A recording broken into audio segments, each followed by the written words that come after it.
Yeah, trendsetter, whoa, league of my own, it don't get better. No, read what I wrote, I'm a bestseller. Yeah, reach for my goals, hit it dead center, hit it dead center. Bullseye, hit it the most, is no misses. Something like fish in a barrel, it's no different. Blindfold on me, I still got the most vision. Trendsetter. Hello, and welcome to another episode of Carnivore Evolution. Today, our guest is Scott Jones, who, using the carnivore diet, has recovered from many ailments, including type 2 diabetes. Today, we have our co-hosts, Mark Ennis and Lisa Moss, and I'm Victoria Olson. I'd like to welcome you to the show, Mark. Hello, how are you doing? I'm good. Thanks for coming on, Scott. How are you getting on Scott. today? I'm doing great, thank you.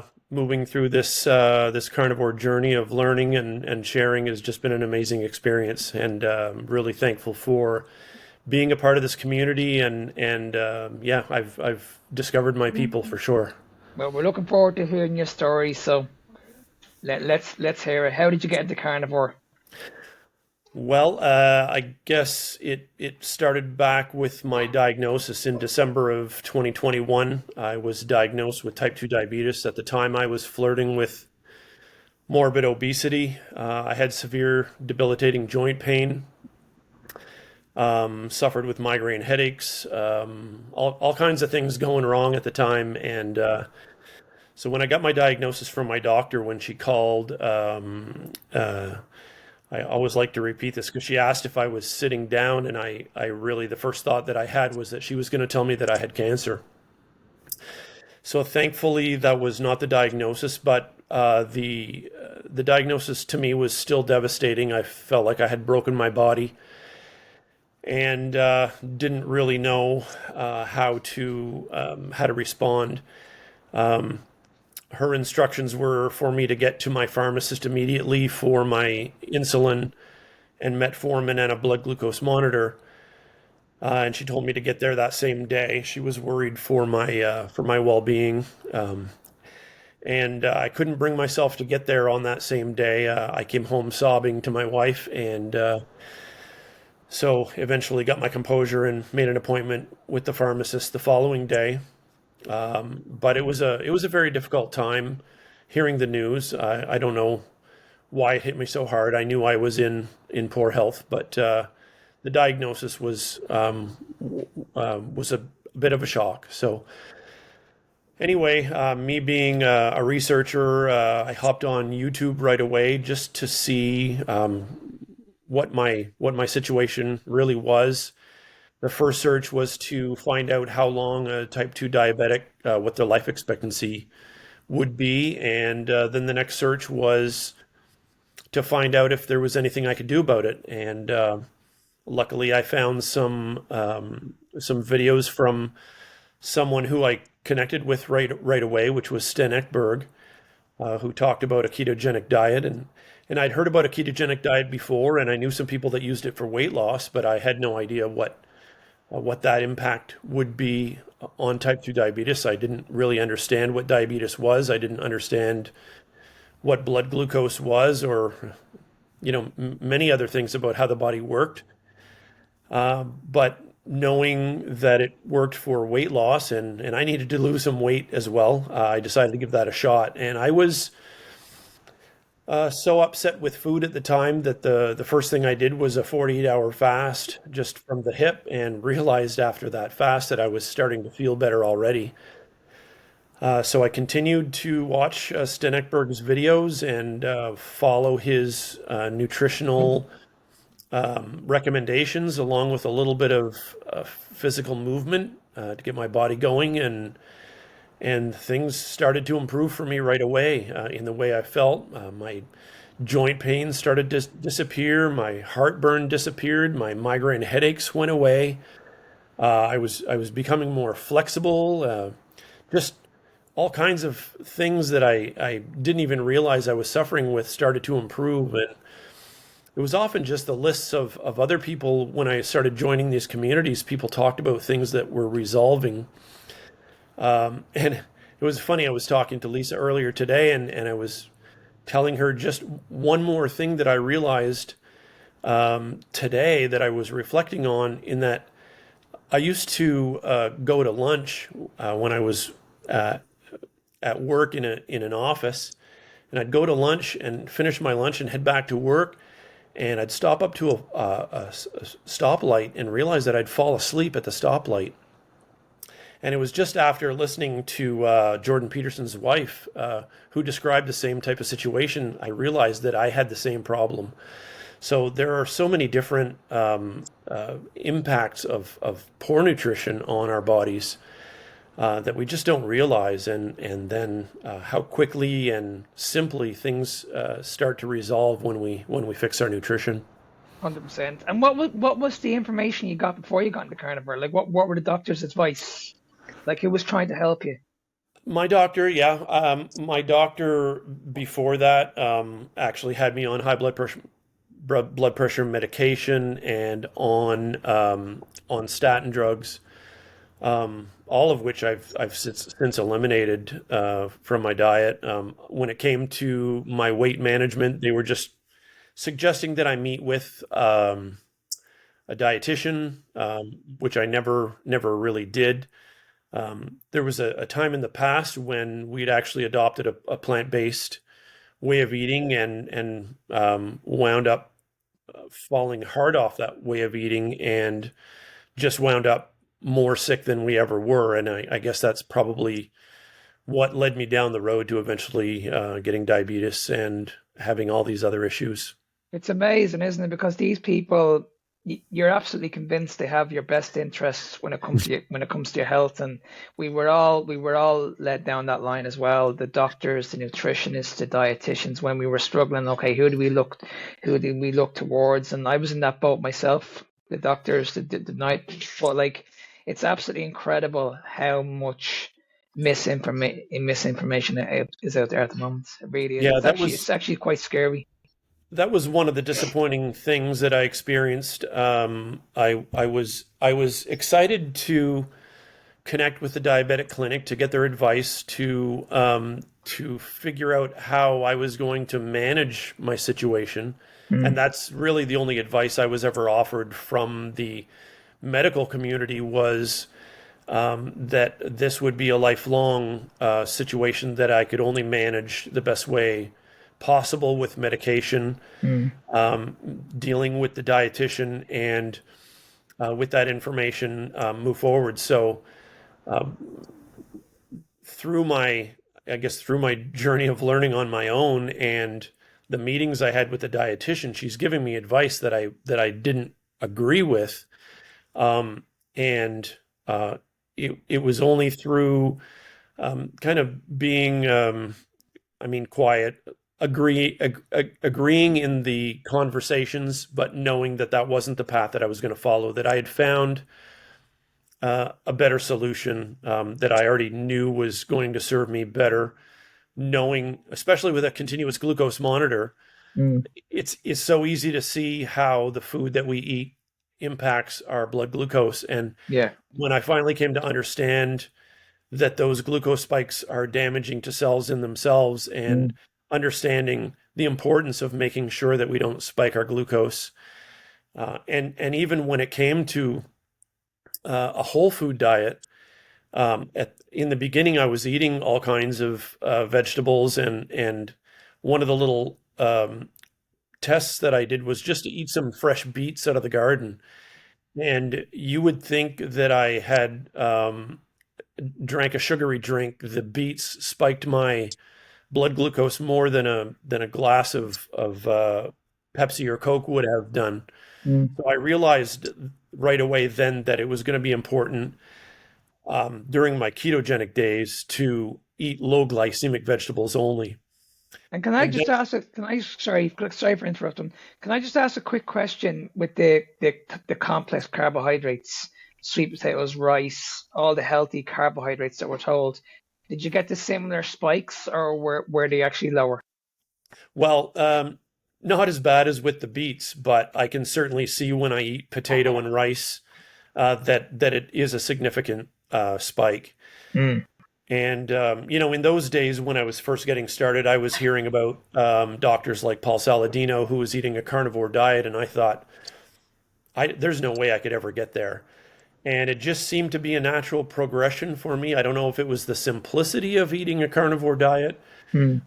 or um, or what specifically it was, but it really just feels like a natural progression. And the more I leaned toward a carnivore diet, the better I felt.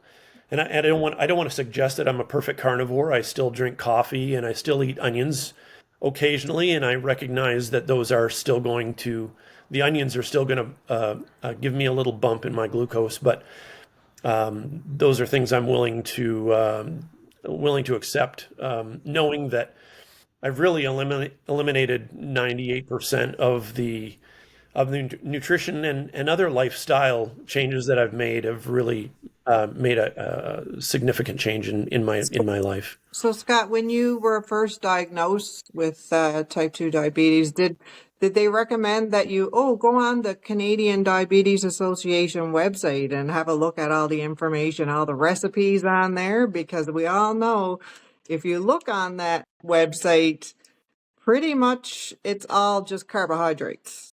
And it's like it's the wrong information, like you said. I mean, we all know what this is what it's driving up your sugar, right? And so, Yeah, and a question that I would have to you would be like, so let's say, I mean, that you had to be hospitalized tomorrow or the next day, and then so you're in the hospital, and then they bring in your breakfast in the morning, and it's a breakfast of orange juice and toast and oatmeal. And so what would you say to them being a type 2 diabetic? Like, would you say, okay, I don't eat that stuff. And then they would say something like, oh, well, it's on the Canadian diabetic website. You can eat this stuff. So what would you say to someone who's, brought this out and put it in front of you? yeah. So first on the recommendations from the diabetic clinic, there was a handout. So the handout definitely pointed to that diabetic association food guide. But by the time I received that, I already knew that that was not something that I was going to follow. They were strongly suggesting that I continue to eat bread, whole wheat bread, or whole grain bread, or even go to the lower, what they call the lower, a lower carbohydrate bread called carbonate, which I did try for fun eventually, but it was terrible, and it still spiked the same way. It's not as low carb Really? as they make it out to be. Mm-hmm. Um, so and when it comes to hospital food and I heaven forbid I ever wind up in the hospital for any reason. You know, I I feel like hospitals are there specifically for things like trauma or rare disease, and it's kind of become a situation where the hospitals are flooded with people who are trying to manage disease that are a result of food. But being a patient in that situation, I would probably bring it up, that I didn't agree with the menu, but I know that it would fall on deaf ears. So my approach to eating in the hospital would either be first at this point to fast, depending on the length of my stay.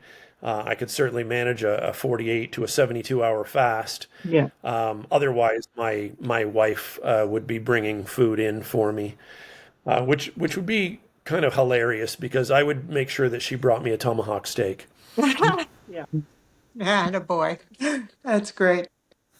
Now, Crazy you, stuff. you mentioned when you were talking about starting carnivore. I understand that means your wife is also a carnivore, doing it together. Yeah, so my wife and she was kind of looking into nutrition even before I got sick.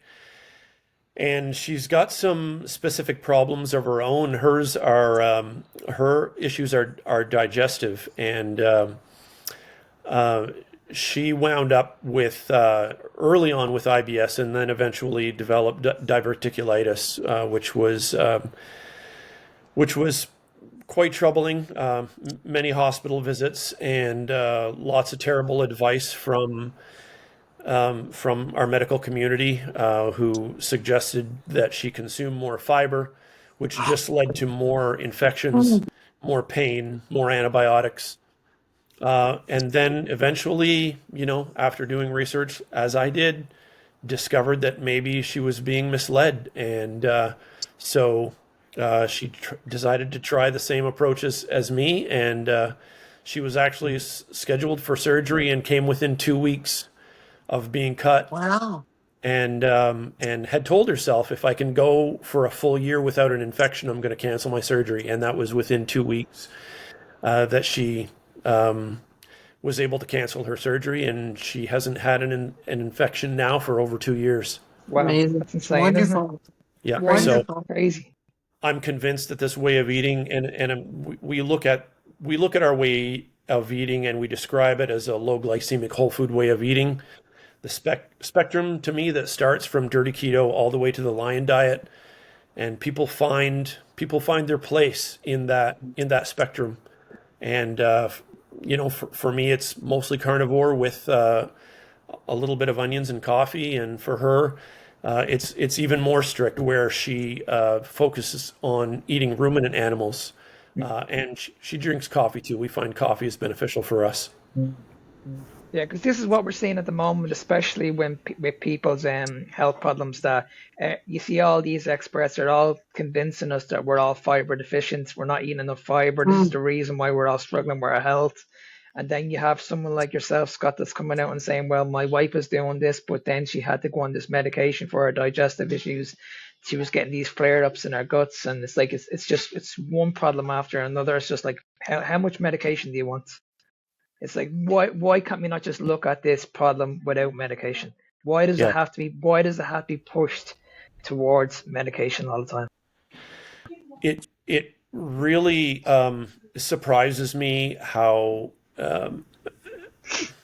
resistive people are once they've seen the results, and it's troubling. But I can only come to one conclusion, that they don't want to impact their industry. They don't want to impact their paycheck or their pensions. And as sad and unfortunate as that sounds, I don't know any other response, because the proof is right in front of us. Everywhere you look, all these anecdotes. When you have hundreds of thousands or millions of people that are all expressing the same anecdote, this is proof. So I don't understand the resistance. It's honestly, it's criminal, isn't it? It really is. It's absolutely criminal. I'm convinced, Yeah. like you. I'm convinced, like you guys, that we just focused on what we were putting into our bodies, I think there'd be less people on the waiting list. I really believe that.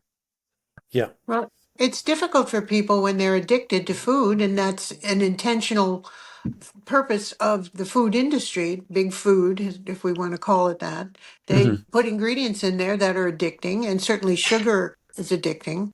Yeah, So we're Mm, kind of in a vicious cycle. for mm, sure. mm. And see, Scott, did that's you? what it's all about. Sorry, Lisa, go ahead. That's okay. No, you go ahead, Mark. No, go ahead. Go ahead. I'll ask the question after you. Go on. I was just gonna ask Scott, like at the beginning, and did you have any like major challenges, like kind of switching over? Like, did you find it really hard, or was it like an easy transition over, or were there like, especially being, you had to really watch your glucose and stuff, and like, what about tracking and stuff too? Like, so when you kind of transitioned, like I know I did this experiment on myself where like I bought a glucose monitor, and I was like, after every meal I was like just checking my glucose to see like where it was. I was kind of like really, I was doing this like after every meal. So how did you kind of, what was your transition, and were there any like major challenges? I had developed a bit of control over food, I find, because I actually started intermittent fasting before I knew that I was sick. And I was doing that only as a an approach to try to lose some weight. So, but intermittent fasting gave me this bit of control over food. So I found that when I modified my diet, I felt more in control, and I feel that it was a little bit easier for me to remove things from my diet. And when it comes to tracking, because I had the glucose monitor, mine was a continuous glucose monitor, so I Okay. could see on my phone constantly how the food that I ate was impacting my glucose. So, and manually tracking would have been very difficult for me. I'd tried it in the past, trying to track fiber and calories and protein and fat, and it's just not something that I could do. So the glucose monitor made that easy for me too. So that actually for a long time, that glucose monitor was a godsend. And it's only recently that I've realized I can live without it. It's really it's been a little over I guess it's just about 4 years now since my diagnosis, and I relied heavily on that glucose monitor for the majority of that time. But I'm really comfortable now in my way of eating. I know what to eat and what not to eat. And again, we do indulge. We're nowhere near perfect. We Hmm. have vacations where we eat whatever we want, and but knowing that we have the strength and the know-how to get back on track, and you know it's funny how we feel it right away too, and we're like, oh my goodness, we really recognize the fact that when we get back into the carbohydrates, it goes right to our joints. We feel joint pain. I get heart palpitations back. I get the heartburn comes back instantly. So those are just when you look at all these things cumulatively, we know we never want to go back to that way of life, and ultimately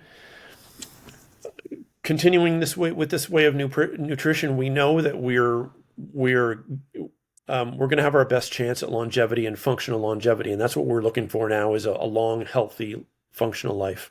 100%. Can I just ask what was your A1C in the past and what is it now? I've made a few carnivore doctors choke when I've told them this, but when I was diagnosed, my A1C was 13.2%. Wow. Oh my goodness. Wow. Oh my goodness. Yeah, unreal. Woo. Knowing, and in Canada, the threshold for prediabetes and diabetes is a little bit higher than it is in the US. I think in the US, prediabetes is 5.7 and diabetes is 6.0. Mm.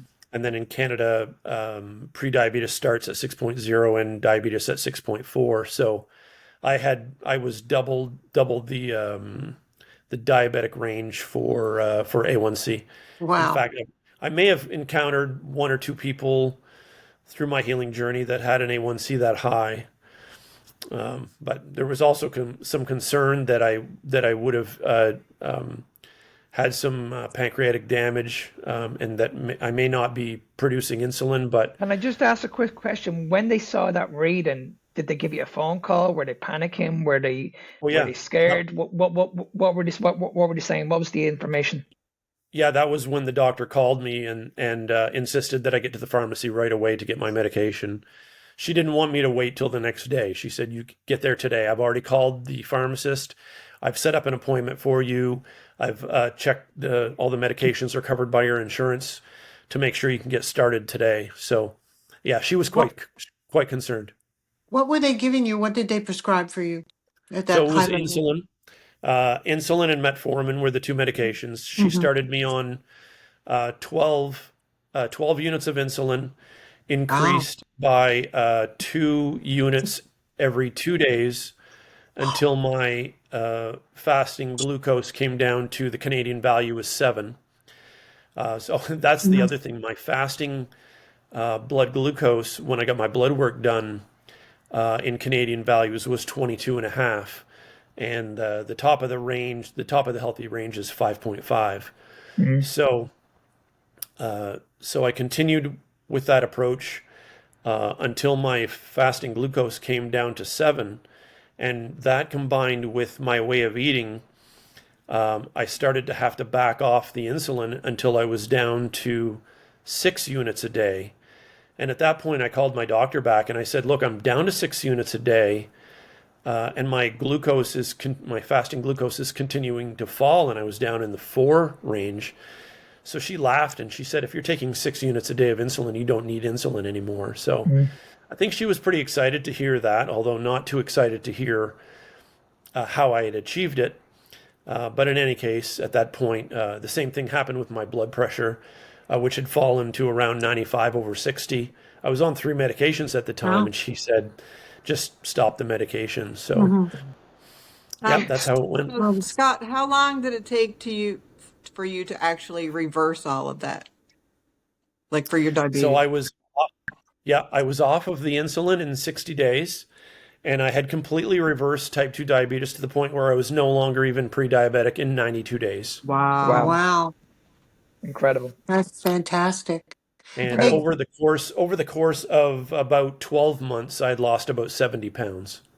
Amazing. wow. And was this all down to you, or did you get any help? Did you just research? Like talk me Just, through. yeah, it was just me and YouTube. Amazing. And yeah, Amazing. thankful to all these doctors like Sten Ekberg, Dr. Tony Hampton, Dr. Ken Berry, Dr. Ben Bickman. It's amazing, isn't it? Because the information is out there. Yeah, You just I need always, to Google it. It's like you key in carnivore, all these amazing doctors will just come up, yeah, and it's just like, okay, well, there you go. Start research and start looking at what these people are saying, and just start implementing it into your life. yeah. I just want to acknowledge these doctors. Like I owe them my life.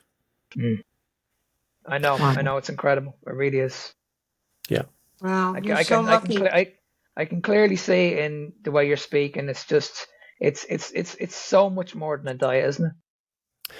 yeah. And when I look around, I get so discouraged at people that have received the same diagnosis I did and are just following the advice of our medical community, and their health is failing. They're contracting other diseases as complications. They're losing their limbs. They're losing their eyesight, and it's just all for nothing. It really saddens me.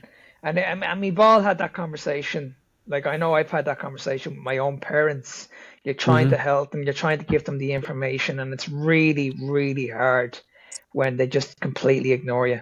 Ignore you.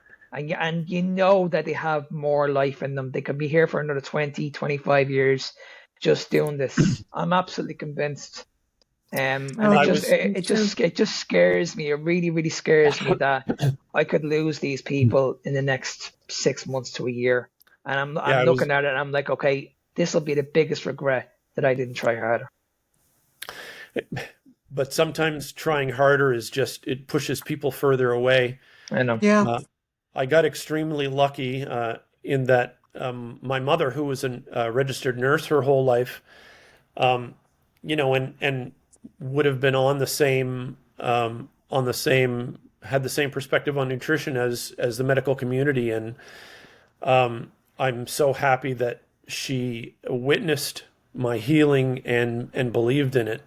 And at 82 years old has adopted the same way of eating for the most part. So, and she adopted it. She feels the difference and is doing her best to stay on the same path. So I'm pretty excited about that she was receptive and is open-minded, and same with my mother, Margaret, and her husband, Jack, who's my stepfather.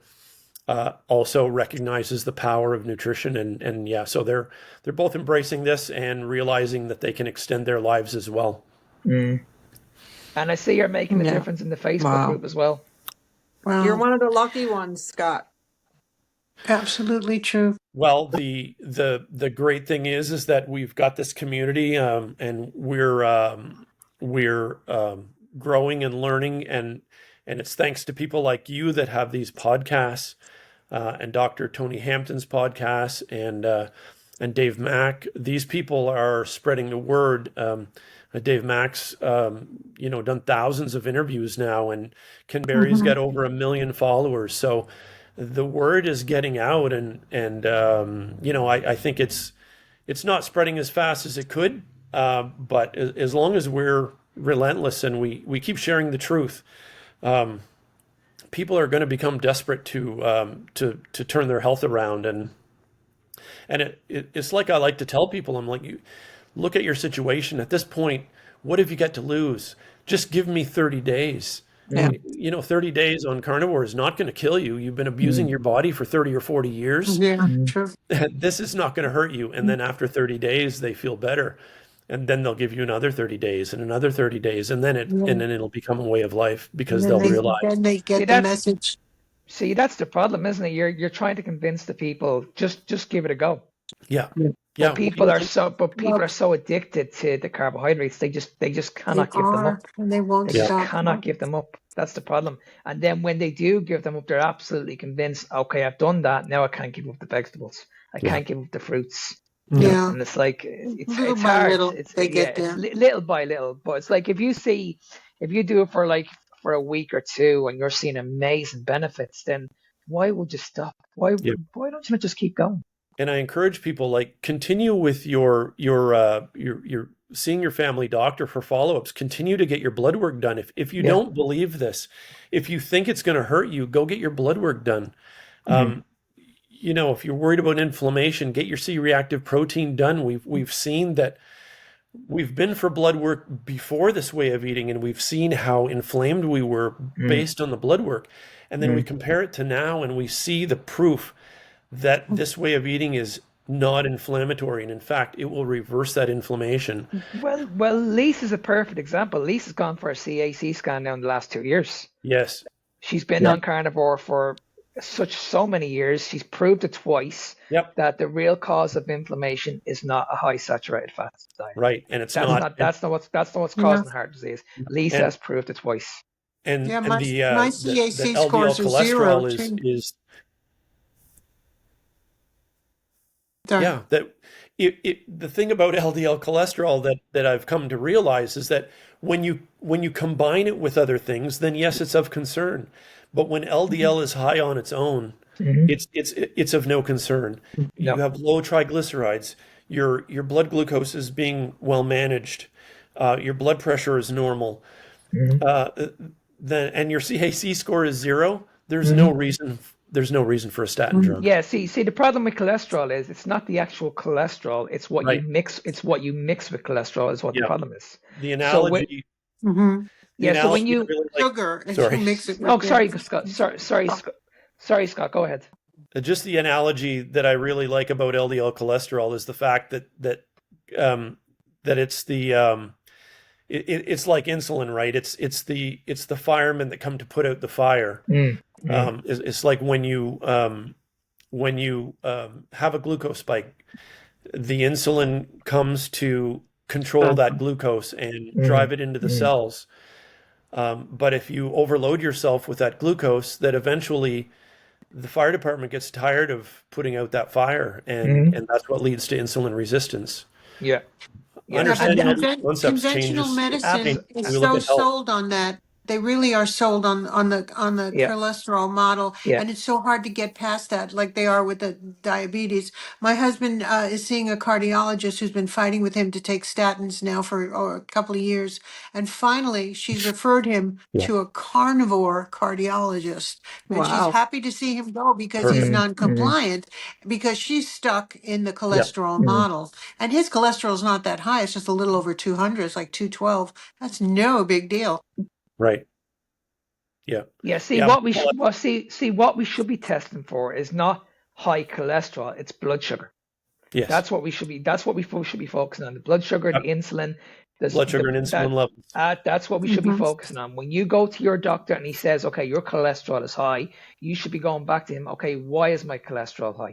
I want to see something else. Tell me about my insulin. Tell me about my blood sugars, because this is what's going to have the impact on the cholesterol, not the actual cholesterol on its own.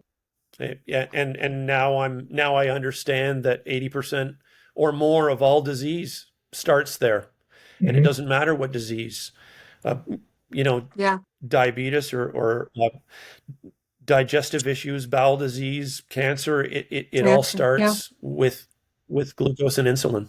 Yeah, so Yeah. when we look at it and when we look at it logically, it's like, okay, if you're having a steak, just a steak, there's not going to be any issues.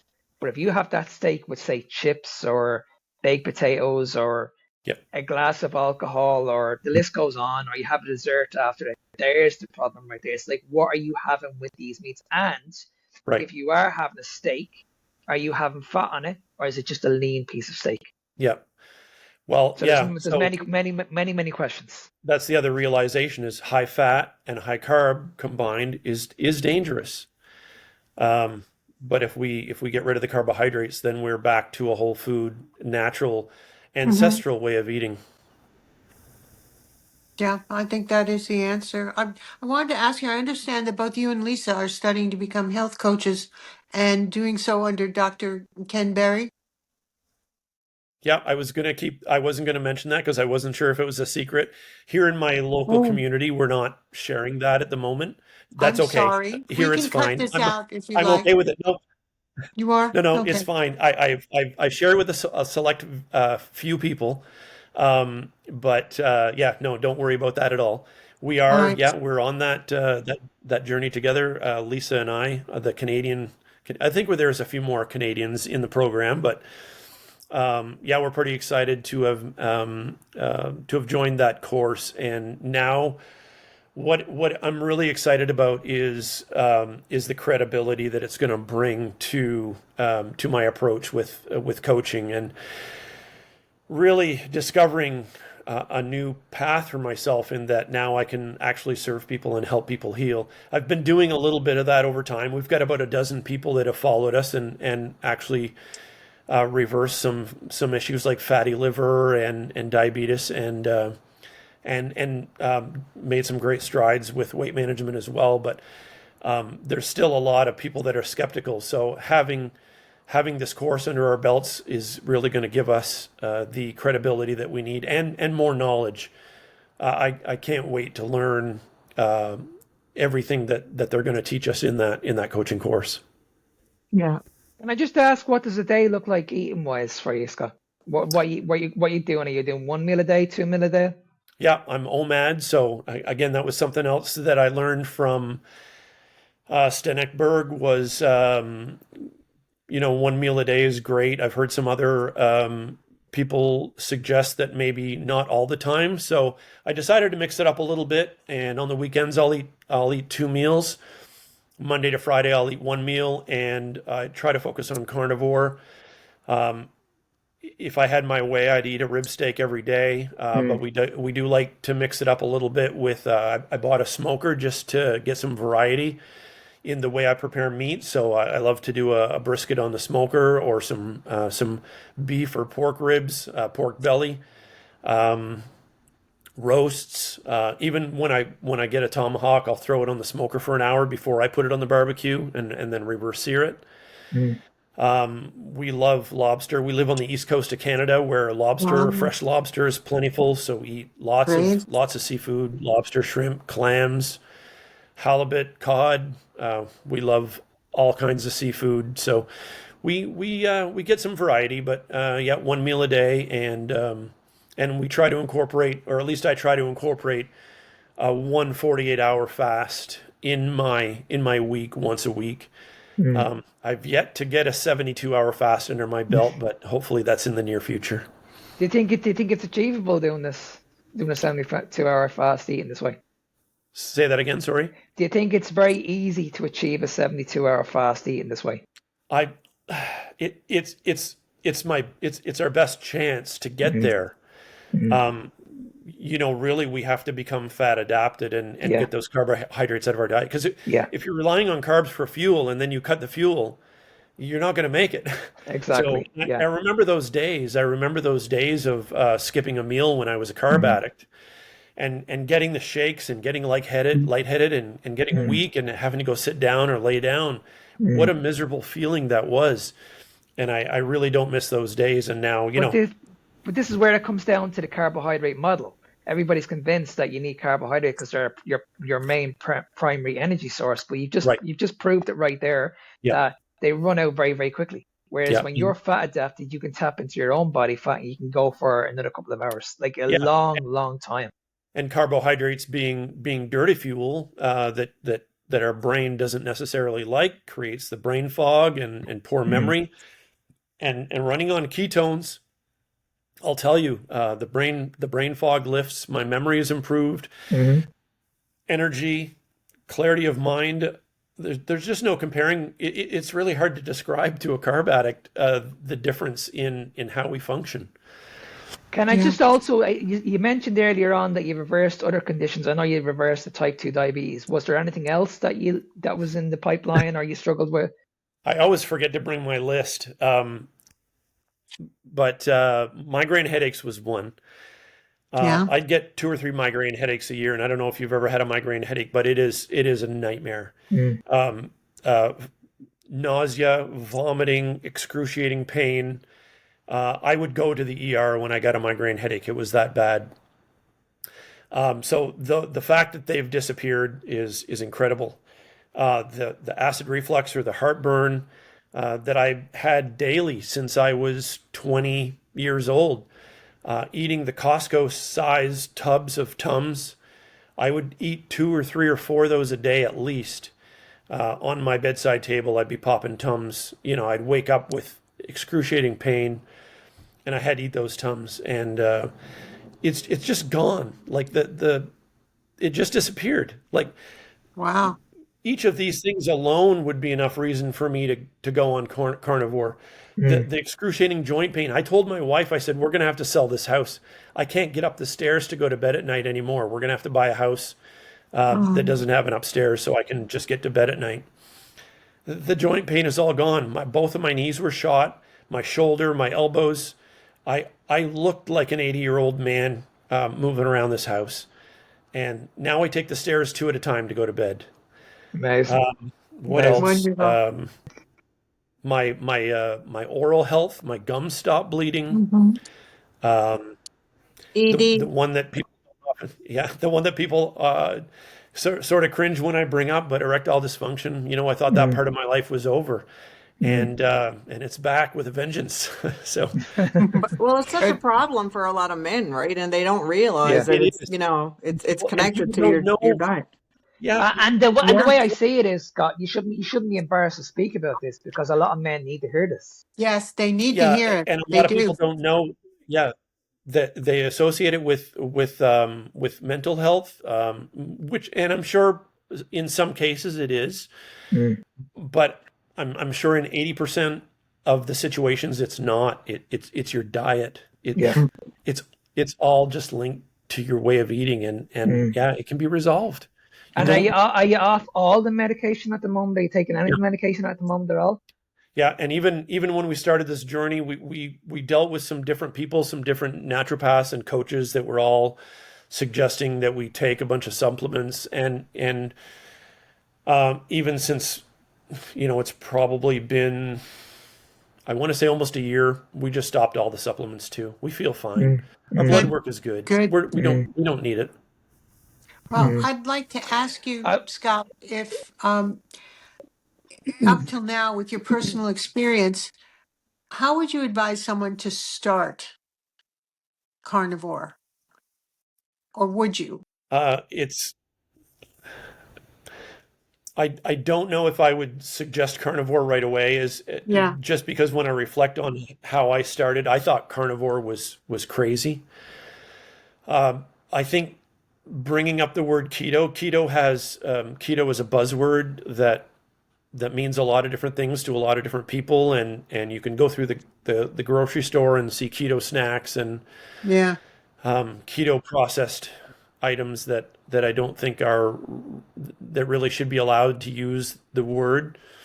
So again, that's why I describe this way of eating as a whole food, low glycemic way of eating, and I think that's where everybody should start on this spectrum. And Dr. Tony Hampton has an excellent handout that it's quite inclusive of all kinds of different types of food, but it eliminates the things that people really should not be eating. And it is Mm. it's all whole foods. It allows a little bit of fruit like berries, and things that I think will ensure the success of someone who wants to start and give this a try. And then you can take those guidelines and turn them into an elimination diet. And I think if people are still struggling once they start that way, then slowly start to move through that spectrum of eating to get to a more, and I'll call it restrictive because it's short term, a more restrictive way of eating till they address their health issues. And when they find the sweet spot, then they can start to add food back. Mm. And then they'll really discover what they had sensitivities to. And my wife is a perfect example of this because she had gone to this more ruminant animal carnivore way of eating, and then decided to indulge a little bit in eating some. So we made some lettuce wrap BLTs. So we had lettuce, tomato, a little bit of mayonnaise, and bacon, and she paid for it for days. That's when she Really? realized that the Really? fiber in the lettuce Mhm. and the Mm. nightshade tomatoes, I don't know which one in particular it was, or a combination Mhm. of them both, And the mayonnaise but too, she probably for realized that those are commercial. not, yeah, those And those things, it's not until you're fat adapted, until you're deep into this, and that's when you yeah, realize. I've done this myself in the past. I've experimented many times, yeah, and it's not until you realize that when you become really fat adapted, how powerful this food is.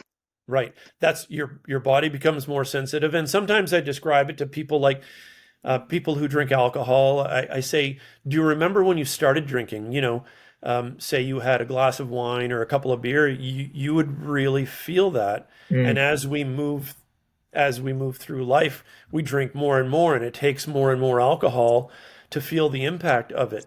And the same thing is true with nutrition. So we become accustomed to eating a garbage diet, and we normalize how we feel. But as soon as you clean up that diet and then reintroduce some of that garbage, you feel it. You feel it Mm. big time. So Straight away. Yeah, yeah, 100%. Straight away. It's like it's instantly. I always say this to people. I say that you have to. I think people need to understand that you have a problem in the first place, and this is why yeah, I do the same thing. Yes. I never Mhm. transfer people into carnivore straight away. It's like, okay, you yeah, have a problem, you yeah, are sick, and this is going to take a bit of time. yeah. So But we the need to do problem this in is so phases. the problem is so normalized and supported by government, and we often Exactly. say as we try to seek out things like raw milk and raw kefir and grass-fed butter, Mm. things that are illegal for us to buy as we drive by the liquor store and the Mm. cannabis Mhm. store, Mm. and Yes, yes. can't find these natural whole It's And foods the that are very, candy good for our store health. and the very sad. supermarkets. Very sad. Yeah. Yes, it is. It's Yeah, terrible. Yeah, it's honestly it's very scary because I was in America a few times and I saw the signs on the schools like you can't bring in raw milk, but you can bring in anything else. You yeah, can bring in the processed food, you can bring in yeah, anything you like, you can't bring in raw milk. And I'm looking at it and I'm like, oh my God, like this is yeah, just Crazy. insane. And it's the same in my country as well. It's just like you're watching kids, they're getting bigger and bigger and bigger, and everybody that I speak to, they just say to me, it's just genetic. It's yeah, just genetic. It's just a disease. yeah. And I'm like, And, no, it's and not. It's I not. do believe in an aspect of genetics, but the approach I take with that now is that genetics may load the gun, but your Yeah, nutrition pulls the trigger. exactly. Well, Yeah, we're only seeing that now at the moment with the current situation with what's it called, that prescription you guys name in America? What's it called? The Tylenol at the moment. Acetaminophen. oh yeah, Yeah. The yeah, paracetamol.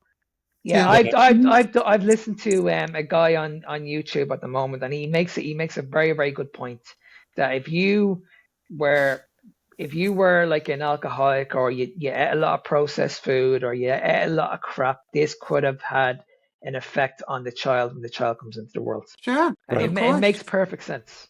It makes Yeah, perfect sense. and I know they're picking on the name Tylenol right now, but Tylenol is a brand name for acetaminophen, Yeah. and then Yeah. There's even an older drug type before that was introduced back in the 1800s, and it's the same molecule of drug. So and also for people to suggest that it was invented in the 1940s, that's not the case. No, It's yeah, much it's been older than around. that. But Yeah. having come to a place in my life where I avoid all synthetic drugs, I can't say that I wouldn't take a painkiller if I was involved in a trauma. But that would be a very short-term solution to a short-term problem. Exactly. Yeah. Whereas, I used to have to take Tylenol all the time for I'd take Tylenol 3 and codeine and get a shot of Gravol to manage my migraine headaches. So, you know, I haven't just eliminated the migraine headaches. I've eliminated all the synthetic drugs that I had to pump into my body to manage that pain. Well, So, when I look at my situation, we live in a country where we don't get an awful lot of sunshine, so we're accustomed to the flu. Like I used to get the flu, like say, or maybe at least 8 times a year, probably more. My I haven't gosh. had the flu in 4 years. Like I haven't had the Great. flu not once. I I have haven't had no the flu vitamin C. shot. Yeah, it's crazy. Yeah, Like it's probably I'm been. wa I'm walking around with perfect health. I used to have those Lemsips. I used to have a lot of vitamin C. Every time I had the flu, I'd buy a lot of oranges, a lot of oranges. I'd eat so much fruit. Never killed it at all. Never. Yeah, yeah. We've never felt better. We're never going back. And again, the only hope I have is that more people will embrace this and try it, and yeah, we can just turn around this mess that we're in. Well, Yeah, that's why we need hopefully. people like yourself, Scott.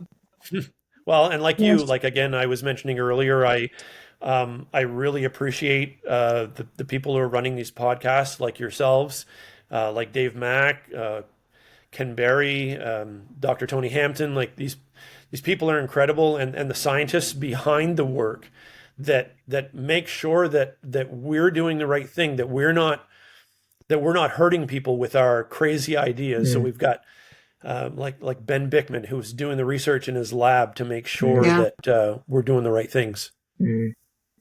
So where can people go to find you? Well, at the moment, we've got a Facebook group called Low Carb for Longevity. That's our primary place. We started a YouTube channel a while back, but we haven't really made a whole lot of progress with it. But eventually, through our Ken Berry training, we're really going to learn how to market ourselves and become more well known. But for now, Low Carb for Longevity is where we are. It's a well established private group. Anybody can request to join, I and did. we'll I let them joined. in. And there's a yeah, I I noticed that. Thank you very much. I joined last night as My well. pleasure. That's Perfect. No, great. we're happy to have you there, and we try our best to keep the content content going. I often steal content from Lisa Moss's Carnivore-ish group in Alberta, Steal and away, many Scott. others. Steal away. Oh, I do. Yeah, so we feed off each other. I think, and that's the way we can kind of ensure each other's success and growth. So that's it for now. Low Carb for Longevity on Facebook, and we'll as we grow, we'll continue to use that as the source to spread additional resources and additional places where we dig in and keep sharing this information. Well, Scott, it's been a pleasure. I'm glad you came onto our podcast and shared your Yes. story, because this is the reason Yes. why we do this. We Yep. do this Thank you just to so much. spread. We do this to spread awareness. Myself and Victoria and Lisa, we've interviewed many people, and it's just every time I hear these stories, I just get inspired. I'm like wow, it's incredible. It really is. It's absolutely amazing. So thanks very much for coming on. Thanks, Yep. Yes. Scott. Thank you. Thank you, Keep Scott. spreading the words. Thank you. All right, folks. Thank you. Bye-bye. Bye bye.